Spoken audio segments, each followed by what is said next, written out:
이스라엘 백성들이 이제 출애굽하고 드디어 가나안 땅에 이르게 되었습니다. 그때 그들이 하나님께서 약속하신 땅에 대해서 불평불만하자 하나님께서는 다시 그들을 광야로 돌려버리셨습니다. 그래서 그들은 광야에서 자그마치 40년을 뺑뺑이를 놀게 되죠. 살게 됩니다. 그리고 40년 만에 다시 앞선 세대가 불평불만했던 그 가나안 땅 앞에 나타나게 되었습니다. 가나안을 목전에 두고 이 가데스 바네아 평지에서 모세는 다음 세대에게, 가나안 땅을 들어갈 다음 세대에게 자신이 쭉 이야기했던 출애굽기, 레위기, 민수기 이 모든 이야기를 다시 한번 또 설교를 하게 됩니다. 가나안 땅을 앞에 두고 서했던 그 설교가 바로 신명기죠. 이 신명기는 영어로 듀터노미라고 합니다. 듀터러라는 얘기는 바로 다시 두 번째라는 얘기죠. 여러분, 그러니까 듀터러 두 번째, 너미 율법이라는 얘기입니다. 그러니까 신명기라는 말 자체도 신자가 거듭, 되풀이할 신자 아니겠습니까? 그러니까 다시금 하나님의 말씀을 바로 전했던 이 말씀이 바로 신명기서라는 거예요. 그렇게 여러분, 모세는 자신이 한 번 더 마지막으로 설교를 하고 느보산에 가서 죽습니다. 죽음 직전에 여러분 가나안 땅에 들어가는 그들을 향하여서 마지막으로 설교를 하는 것입니다. 가나안에 들어갈 다음 세대, 그 세대들이 두려움 가운데 차 있는데 그들에게 용기를 주는 말씀으로, 모세의 관점에서 보면 이 말씀은요 유언과 같은 말씀입니다. 여러분, 우리 본문의 앞부분을 보게 되면 이스라엘 백성들이 11일 정도면 갈 수 있는 길을요 40년 동안 그 세월을 보내면서 그 광야길을 걸어갔던 이유를 이야기합니다. 그 이유가 무엇입니까? 가데스 바네아 사건입니다. 이 사건을 구체적으로 말씀하고 있는 부분이 민수기서 13장과 14장 말씀입니다. 여러분, 13장과 14장의 말씀에 보면 어떤 내용이 나오죠? 가나안을 정복하기 위해서 12명의 정탐꾼 가운데 10명의 정탐꾼들이 부정적인 보고를 합니다. 그 부정적인 보고로 말미암아 이스라엘 백성들이 출애굽했던 바로 이스라엘 백성들이요 두려움과 공포 가운데 사로잡히게 됩니다. 그리고 이 공동체는요 커다란 혼란에 빠지게 되죠. 여러분, 두려움이라는 것이 얼마나 무서운지 모릅니다. 두려움을 갖게 되면요 주님께서 약속하셨던 그 땅을 바라보는 눈이 닫혀지게 되는 거예요. 믿음의 길을 걸어갈 수 없습니다. 이스라엘 공동체를 얼어붙게 만들어서 그 하나님께서 약속하셨던 그 땅을 바라보지 못하도록 만드는 것이 두려움인 것이죠.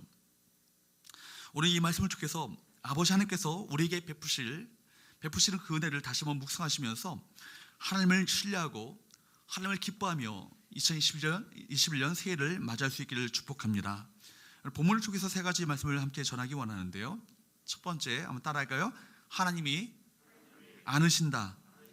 하나님이 안으신다는 거예요.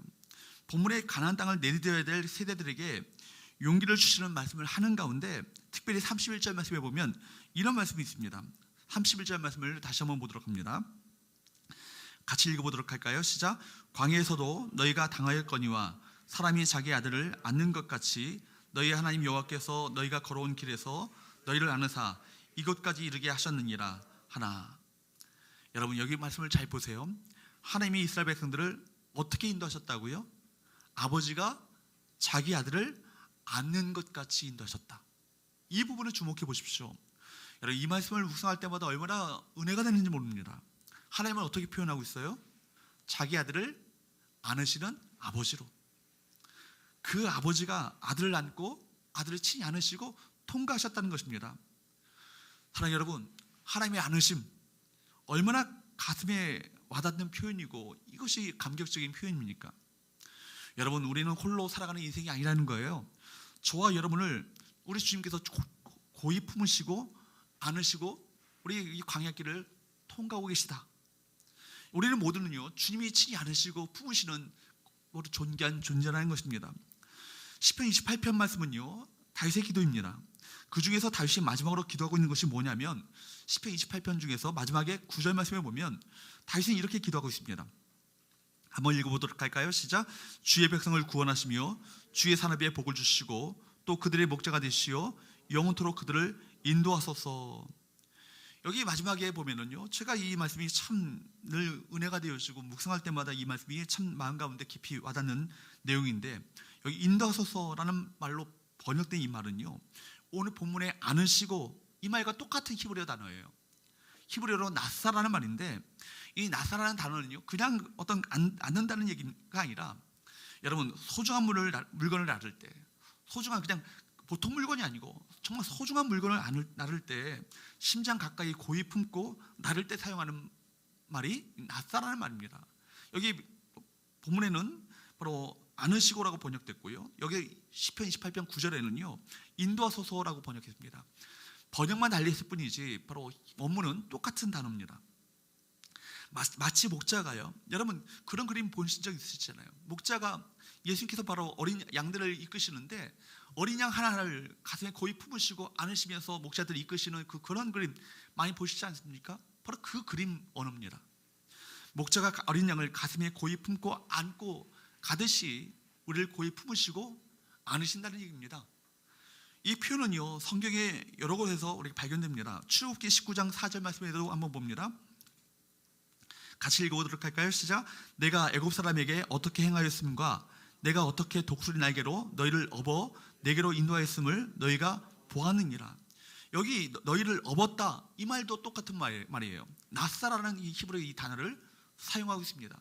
우리 친히 안으실 뿐만 아니라 인도하시는데 어떻게 인도하신다고요? 업으셔서 인도하신다. 그죠? 여러분 또 이사야서 말씀을 보면 또 이런 말씀이 나오고 있습니다. 이사야서 46장 3절과 4절 말씀입니다. 같이 읽어보도록 할까요? 시작. 야곱의 씨위여 이스라엘 집에 남은 모든 자여 내게 들을지어다. 배에서 태어남으로부터 내게 안겼고 태에서 남으로부터 내게 업힌 너희여, 너희가 노년에 이르기까지 내가 그리하겠고 백발이 되기까지 내가 너희를 품을 것이라. 내가 지었은즉 내가 업을 것이요 내가 품고 구하여 내리라. 이사야는요 안겼고 업혔다 이 말을요 계속해서 반복하고 사용하고 있습니다. 특별히 내가 너희를 업을 것이요라는 말에서 히브리어의 아마스라는 이 말 자체는요 나사라는 말과 거의 같은 단어입니다. 바로 이 나사라 아마스라는 단어와 이 나사라는 단어를요 이사야는 지금 반복해서 번갈아 가면서 사용하고 있습니다. 안았다, 업었다, 품었다 이런 말로 번역된 히브리어 아마스, 나사라는 이 단어는 둘 다 비슷한 단어인데요, 이 말들은 그저 안아서 소극적으로 안고 있다는 것을 말하는 것이 아니라 길을 가다가 넘어지지 않도록 번쩍 들어 올려 가슴에 고이 품어주었다 이런 의미를 담고 있는 단어입니다. 그러니까 이 단어를 부를 때마다 얼마나 은혜가 되는지 몰라요. 우리를 거의 심장 가까이 고이 품으시고 안으시고 엎으시고 품으시고 인도하시는, 이끌어내시는 그 하나님의 사랑의 손길, 이것이 누구를 향해 있어요? 이 시간 저를 향해, 여러분을 향해, 당신을 향해 있음을 기억하셔야 합니다. 지금 이사야가 표현하고 있는 하나님의 이 안으심, 품으심, 업으심, 이 하나님의 모습은요 사실 그 시대 이방 우상들과 대조가 되는 것입니다. 대조를 이루는 거예요. 이사야 시대의 바벨론 신들은요 자신들 도시가 멸망할 때 내려와서 그들을 구원해내지 못했습니다. 도리어 그들은요 자신들이 섬기던 황소신상을 수레에 실어서 성 밖으로 옮겨야만 했습니다. 그들이 위기 가운데 있었을 때 자신을 안아줄 신이 아니고 도리어 자신들이 신을 안고 가야 할 처지가 되었음을 이사야는 비판하고 있는 건 아니겠어요? 그런 너희들의 그 우상과 달리 하나님은 친히 너희를 어떻게 한다? 위기 가운데 있을 때, 이 광야 가운데 있는데 안으시고 업으시고 품으시고 인도해 내신다. 여러분 이 말이 여러분 가슴 깊이 다가오십니까? 여러분 하나님께서는요 이스라엘이 태어날 때부터 이미 그들을 안고 가십니다. 아버지가 아들을 품고 돌보시는 것처럼 이스라엘을요 출애굽한 다음에 광야 40년을 품고 그렇게 안고 업으시고 품으시고 끌어안으시고 인도하셨다라고 성경은 그렇게 우리에게 말씀해 주고 있습니다. 사랑하는 여러분, 오늘도 하나님께서 저와 여러분들을 안으시고 업으시고 품으시고 인도하신다 이 사실을 믿을 수 있기를 주님으로 축복합니다. 두 번째로 따라할까요? 하나님을 아버지로 관계 맺으라. 하나님을 아버지로 관계 맺으라는 거예요. 그렇습니다. 하나님과 우리가 어떤 관계를 맺고 살아가는가, 여기에 승리의 비결이 숨어 있습니다. 여기에 바로 우리 인생의 승리의 바로 비밀이 여기 숨어 있는 거예요. 하나님께서는 당신의 백성들, 당신의 자녀들을 사람이 자기 아들을 안는 것 같이 안으시고 인도하십니다. 오늘 본문의 30절 31절 말씀을 한번 보도록 합니다. 같이 읽어보도록 할까요? 시작. 너희보다 먼저 가시는 너희 하나님 여호와께서 애굽에서 너희를 위하여 너희 목전에서 모든 일을 행하신 것 같이 이제도 너희를 위하여 싸우실 것이며 광야에서도 너희가 당하였거니와 사람이 자기 아들을 아는 것 같이 너희 하나님 여호와께서 너희가 걸어온 길에서 너희를 아느사 이곳까지 이르게 하셨느니라 하나. 모세는 이스라엘 백성들에게 무엇을 지금 강조하고 있습니까? 너희 하나님 여호와께서 이것을 반복하여서 말씀하고 있습니다. 그렇기 때문에 오늘 설교 제목도 우리의 하나님께서 우리를 인도하신다, 이 제목을 제가 삼았습니다. 하나님과의 특별한 관계에 있음을 말씀하고 있는 것입니다. 너희의 하나님 여호와, 그냥 하나님 여호와가 아니라 너희의 하나님 여호와, 이것은 우리 편에서 말하자면 우리 하나님 여호와, 나의 하나님 여호와, 이거 아니겠어요? 우리 개인적으로 고백할 때는 나의 하나님 여호와, 그죠? 모세가 지금 무엇을 강조하고 있어요? 개인적이고 인격적으로 경험한 하나님에 대한 그 지식이 있는가? 여러분, 하나님을 처음 체험한 하나님에 대한 지식이 있는가? 이것이 관건입니다. 그 하나님을 알 때, 하나님을 신뢰할 수 있는 거예요. 하나님을 알 때 하나님을 믿고 의지할 수 있는 것 아니겠습니까? 오늘 본문에서 모세는 이스라엘 백성들에게 뭘 말하고자 합니까? 과거 40년의 그 이스라엘 역사 속에서 하나님께서 그들을 어떻게 인도하셨다는 거예요? 사람이 자기 아들을 안는 것 같이 이스라엘을 친히 그렇게 안고 지나가셨다, 이 사실을 상기시켜 주고 있습니다. 우리 장로님 기도하셨던 것처럼 그들이 지나왔던 광야는 어떤 곳이에요? 아무것도 없고 혹독하고 척박하여서 정말 위험한 곳, 그것이 광야입니다. 아무것도 없는 곳이 광야죠. 어떤 재주나 힘도, 인간의 힘과 방식도 통하지 않는 곳이 광야입니다. 바로 그곳을 하나님께서 친히 백성들을 안고 지나가셨다는 것입니다. 여러분, 우리 삶도 어떻습니까? 광야와 같습니다. 우리 인생이 정말 광야 같아요. 지난 2020년은 특별히 광야 같은 환경을 우리가 경험하지 않았습니까? 기가 막힌 계획으로 2020년을 계획했지만, 우리 인생을 또 대비하지만 갑자기 인생의 길이 없어져 버립니다. 한 번도 걸어가 보지 못했던 그 길을 우리 걸어갈 수밖에 없는 환경 가운데 우리가 처하게 되었습니다. 혹독한 시련이 예기치 않은 곳에서 불어닥치면 우리가 한순간에 무방비가 되죠. 오늘날은 더 앞을 전망할 수 없습니다. 어떤 것도 전망할 수 없는 광야 같은 인생을 우리가 걸어가고 있는 거예요. 모세는 40년을 백성들과 함께 해오면서 하나님께서 어떻게 행하셨는가를 보고 경험했습니다. 하루도 빠짐없이 하늘문이 열리고 장정만 200만 명, 그러니까 어린아이들과 여자들까지 다 포함하면 수백만 명에 이르는 그 사람들에게 만나와 메추라기로 먹이셨습니다. 그들의 발이 부르트지 않도록 인도하셨던 하나님의 손길을 똑똑히 목격했습니다. 지금 모세가 정말로 이스라엘 백성들에게 하고자 하는 이야기가 뭐예요? 광야를 지나왔던 백성들의 이야기를 통해서 가나안 정복을 향해 나가는 그들을 향해 다른 게 아니라 너의 아버지가 누구냐? 너희가 정말 믿고 의지하는 아버지가 누구냐? 가나안을 정복할 다음 세대에게 정말 젖과 꿀이 흐르는 가나안 땅보다도 더 중요한 것은 너희가 의지하는 그 아버지, 너희가 의지하는 하나님이 과연 누구신가? 이걸 더 분명히 확인하라는 것입니다. 여러분, 미래가 아무리 험악해도 좀 광야 같은 길을 걸어간다 할지라도 하나님이 그들의 아버지가 되신다면 걱정할 것이 없어요.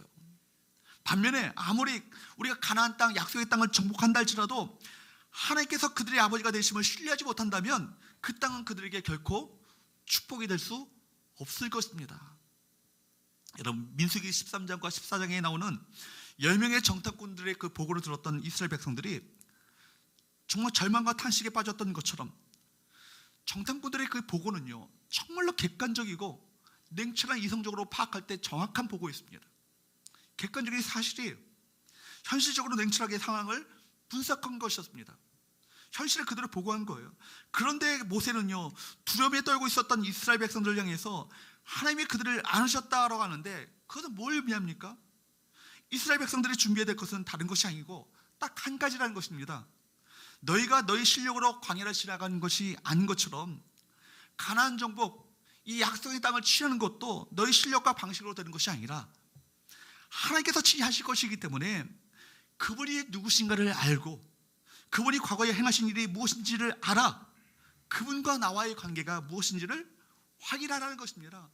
하나님과 나와의 관계가 어떤 관계에 있는가 이걸 다시 한번 확인하고 마음 가운데 명심하라는 건 아니겠어요? 그러므로 우리 신앙의 제일 중요한 것은 뭐예요? 관계예요. 관계. 누구와 관계를 맺는가 이것이 중요합니다. 하나님과 어떤 관계를 맺고 있는가 이것이 여러분 중요합니다.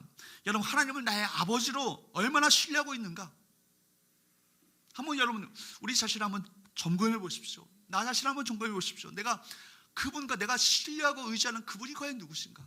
그 대상이 누구인가? 그리고 하나님 아버지와 내가 어떤 관계로 맺고 살아가고 있는가? 우리는 교회를 다니면서 끊임없이 하나님을 아버지라고 부릅니다. 하나님 아버지 정말로 멋있는 표현입니다. 신앙생활에서 전능하신 하나님이 온 우주를 창조하신 그 하나님이 나의 아버지시다. 하나님께서 나의 아버지시다. 이것이 정말로 가슴에 와닿습니까? 이스라엘을 가슴에 품고 고이 품으시고 안으시고 업으셨던 그 하나님께서 나의 하나님이 되신다. 이것이 정말 가슴에 와닿습니까? 그러므로 여러분 이 하나님이 나의 아버지다. 이것은요 지식적으로 교리적으로 아는 정도에 머물러서는 안 되는 것입니다. 아버지라고 하는 정말 아주 친밀한 그 이 세상에 그 누구와도 비교할 수 없을 정도로 정말 그 친밀한 관계 속으로 이 아버지와의 관계 속으로 우리가 들어가야 하는 거예요.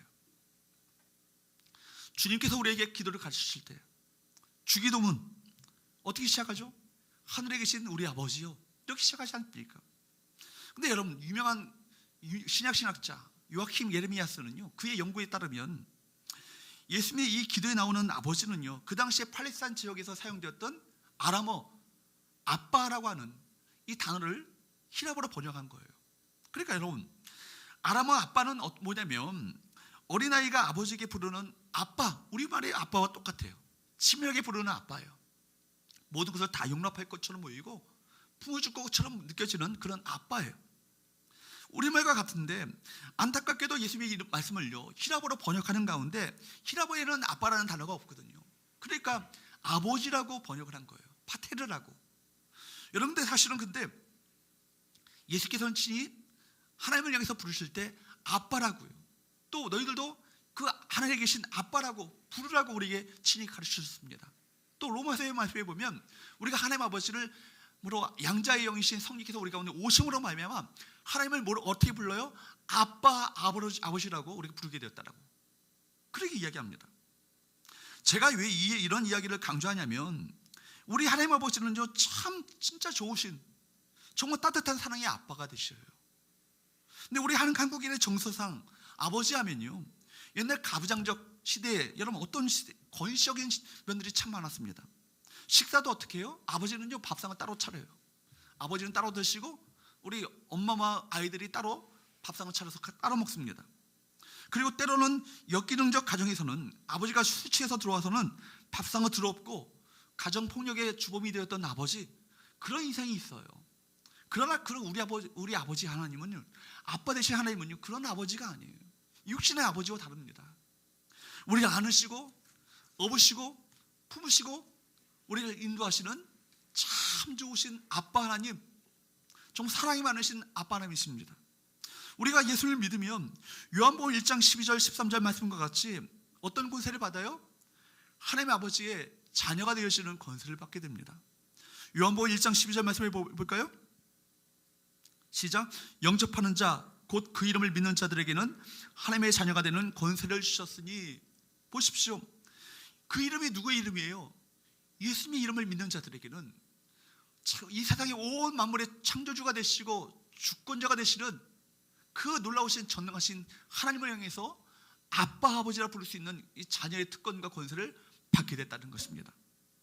그 참 좋으신 아빠 하나님과의 관계 안으로 우리 믿음을 갖는 순간 들어가게 됐다는 것입니다.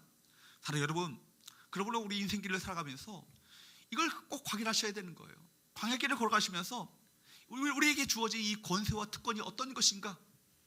우리가 안고 품으시고 인도하시며 고이 업으시고 우리를 인도해 가시는 그 아버지 하나님께서 어떤 분이신가를 확인하셔야 합니다. 그 하나님의 자녀가 되었습니다. 그 자녀를 고이 품으시는 아버지 하나님을 신뢰하는 저와 여러분 되시기를 주님으로 축복합니다. 세 번째 마지막으로 그렇기 때문에 따라할까요? 십자가에서 아버지 하나님의 사랑을 만나라. 십자가에서 아버지 하나님의 사랑을 만나셔야 돼요. 여러분, 이 우리가 믿고 있는 십자가 복음, 이 십자가 복음은요, 우리가 그 십자가 복음을 통해서 십자가에서 자기 아들까지 내어주셨던 아버지의 사랑을 믿고 신뢰하며 그 사랑을 만날 때, 여러분, 우리가 지금 이 놀라운 이 신앙의 놀라운 은혜와 특권을 우리가 누리게 되는 건 아니겠어요?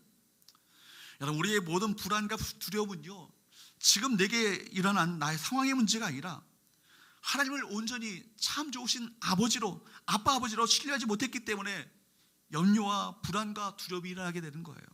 왜 염려가 일어날까요? 염려할 것이 있기 때문에 일어나는 것이 아니에요. 하나님이 누구신지를 알기만 한다면, 그리고 그 하나님께서 우리를 어떤 존재로 바라보고 계시는가, 이거를 알면 우리 삶의 염려와 불안과 두려움은 사라질 수 있습니다. 우리 아버지 하나님은요, 당신의 자녀를 향해서 어떤 마음을 품고 계시는가, 이걸 기억하셔야 돼요. 이사야서의 말씀은요, 당신의 자녀를 향한 아버지의 심정이 어떤 것인가를 우리에게 똑똑히 가르쳐주고 있습니다. 이사야서 49장 14절에서 16절 말씀이죠. 우리 길지만 다시 한번 읽어보도록 합니다. 시작. 오직 시온이 이르기를 여호와께서 나를 버리시며 주께서 나를 잊으셨다 하였거니와 여인이 어찌 그 젖먹는 자식을 잊겠으며 자기 태에서 난 아들을 긍휼히 여기지 않겠느냐. 그들은 혹시 잊을지라도 나는 너를 잊지 아니할 것이라. 내가 너를 내 손바닥에 새겼고 너의 성벽이 항상 내 앞에 있나니. 아멘. 여러분, 어머니가 아들을 잊지 못하는 것은요, 자기 배에서 키워서 아픔으로 낳았기 때문입니다. 정말 죽을 뻔한 아픔을 겪으면서 그 아픔으로 낳은 자식이기 때문에 이 여인은 아들을 잊지 못합니다. 여러분, 그 육체의 정신적인 마음을 쏟으면요, 영원히 잊혀지지 않는 법이에요. 그래서 어머니는요, 아들을 잊지 못합니다. 아들이 어려움을 당할 때마다 그를 참으로 자기 생명처럼, 목숨처럼 귀하게 여기고 불쌍히 여깁니다. 여러분, 혹시 어머니가 아들을 잊을 수 있을까요? 아들의 어려움을 외면할 부모님이 계십니까? 결코 그럴 수 없습니다. 그럴 수 없죠. 그런데 여러분, 있을 수 없는 일이 일어난다 할지라도, 그들은 혹시 잊을지라도, 아닙니다. 혹시라도 잊을 수 없는 것이 바로 어머니 아니겠어요? 그런데 그들에게 있을 수 없는, 정말 잊을 수 있는 그런 있을 수 없는 상황이 온다 할지라도 우리 하나님 어떠신다는 거예요? 결코 잊지 않으신다. 우리 하나님의 관심과 잊지 않겠다는 약속은 어느 정도입니까? 결코 우리를 잊거나 버리지 않겠다는 얘기 아니겠어요? 우리를 버리지 않으세요. 16절 말씀에 보면 우리의 주님의 손바닥에 새긴 존재라고, 친히 손바닥에 쓰인 존재라고 우리를 향해서 말씀하고 있습니다. 우리 주님께서 십자가에서 보배로운 피를 다 쏟으시면서까지 손에 못 박히시고 창에 찔리는 고통 속에 저와 여러분들을요, 친히 당신의 손바닥에 쓰신 존재들 아니겠어요? 그런 존재로 삼으신 건 아니겠어요? 여러분, 창세기 22장의 말씀에 보면 아브라함의 독자 이삭을 바친 사건이 나옵니다. 22장의 하나님의 명령에 아브라함이 이삭을 데리고 모리아산으로 올라가는 그 과정을요, 하나하나 다 묘사되고 있어요. 그런데 거기에 아브라함의 마음은요, 전혀 다르지 않고 아브라함의 순종하는 행위만 나옵니다. 그리고 그 본문을 보면서 우리는 잔인한 하나님이다, 그렇게 생각할 때가 있습니다. 근데 여러분, 본문을 자세히 묵상해 보시면 자식을 가진 부모라면 자식을 제단 위에 올려놓는 과정 속에 아버지의 고뇌와 아버지의 번민과 아버지의 절망이 얼마나 클 것인가를 다 압니다. 그 사건을 기록한 이유가 뭘까요?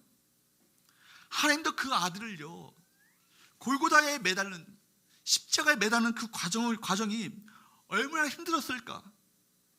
저 십자가는 뭐예요? 정말 그 아버지 하나님의 눈에서 피눈물을 쏟아내시는 사건이었음을 아브라함이 이삭을 바치는 이 사건을 통해서 우리 모두에게 알려주는 것 아니겠어요? 저 십자가에서 아버지 하나님은 피눈물을 흘리시는 거예요.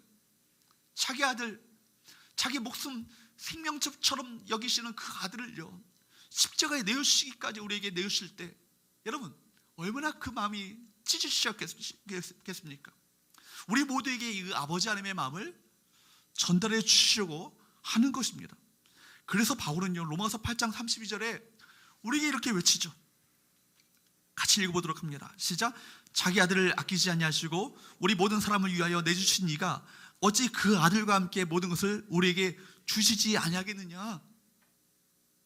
여러분, 우리 삶이 왜 힘듭니까?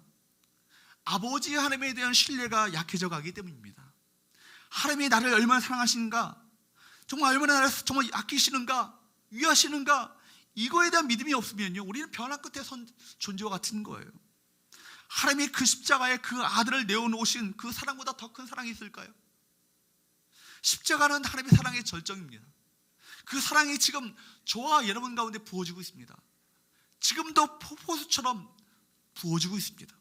그러므로 하나님을 우리 아버지이심을 피상적으로 교리적으로만 아는 것이 아니라 개인적으로 정말 내적인 깊은 확신 가운데 그분을 신뢰하는 은혜가 우리 가운데 있어야 될 줄 믿습니다. 그 다음은 우리 문제가 아니고 하나님이 하시는 거예요. 그죠? 여러분 29절 말씀을 보십시오. 다시 본문으로 돌아오셔서 29절 말씀을 보십시오. 시작. 내가 너희에게 말하기를 그들을 무서워하지 말라, 두려워하지 말라. 여러분, 무서워하고 두려워하는 것이 누구의 적? 우리의 적이에요. 사탄은요, 우리에게 끊임없이 두려움을 주어서 그 두려움을 통해서 믿음의 길을 걸어가지 못하도록 하는 거예요. 우리 마음 가운데 염려와 불안과 두려움과 절망이 일어나고 있다면 하나님 안 믿는 거예요. 내 인생을 내가 책임지려 하니까 내 마음 가운데 염려와 두려움과 걱정이 앞서는 건 아니겠어요? 그러나 하나님, 그 하나님께서 나를 위하시고 정말 생명처럼 여기시는 그 아들을 십자가에 내어주시기까지 우리를 그렇게 사랑하신다면 여러분, 그분을 의지하고 그분을 신뢰할 수 있는 믿음이 우리 가운데 일어나지 않겠어요? 30절 30절에서 32절 말씀을 다시 한번 읽어보도록 합니다. 시작.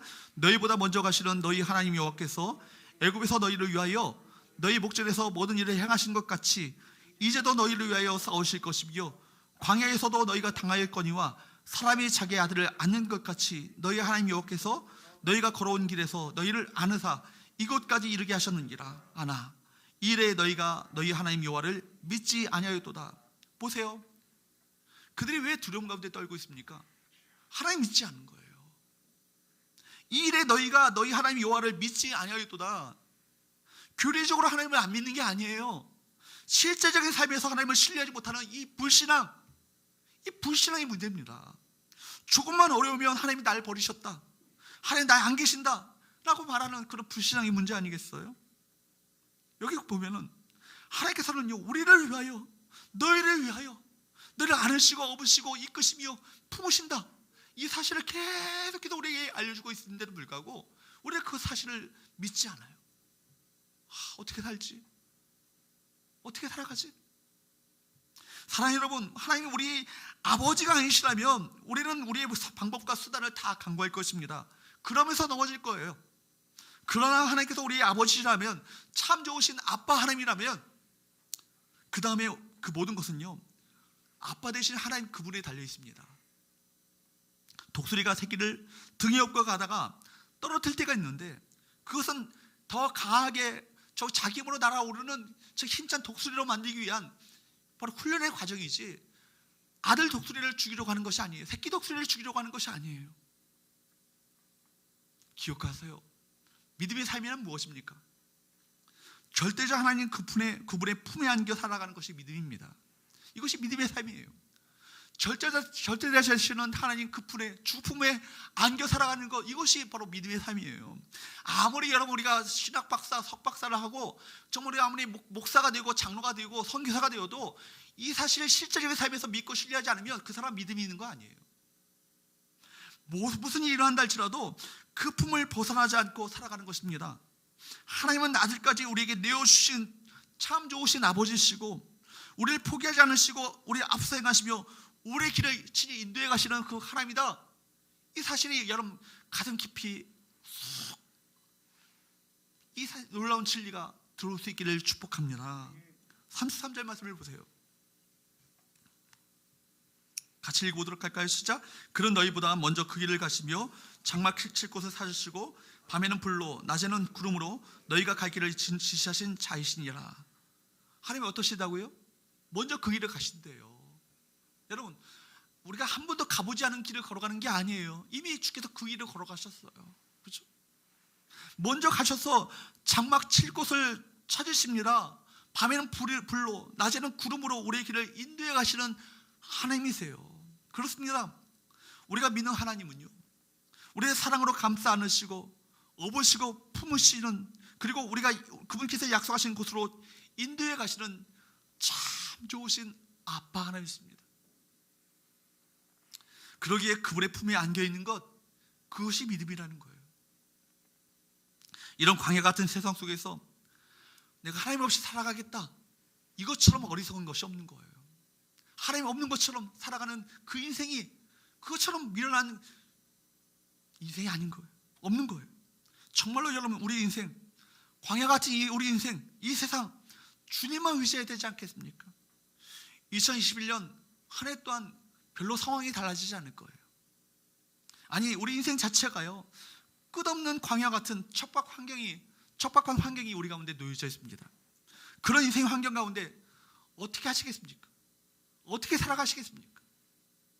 내 수단과 방법과 재주를 피우며 고집대로 살아가는 것이 아니라 끊임없이 그분의 말씀을 따라, 그분이 지시하시는, 인도해 가시는 손끝을 따라 우리가 그분의 품에 안겨 믿음으로 살아간다면, 그분은 정말 우리 아버지가 되셔서 우리 인생을 책임져 주실 줄로 믿습니다. 끝까지 우리 이끌어 주시고 앞서 행하시며 우리를 안으시고 업으시고 품으시고 사랑의 손길로 붙들어주시는 그 은혜를 베풀어 주심으로 말미암아 마침내 우리를 승리의 길로 인도하여 주실 줄로 믿습니다. 기도하겠습니다.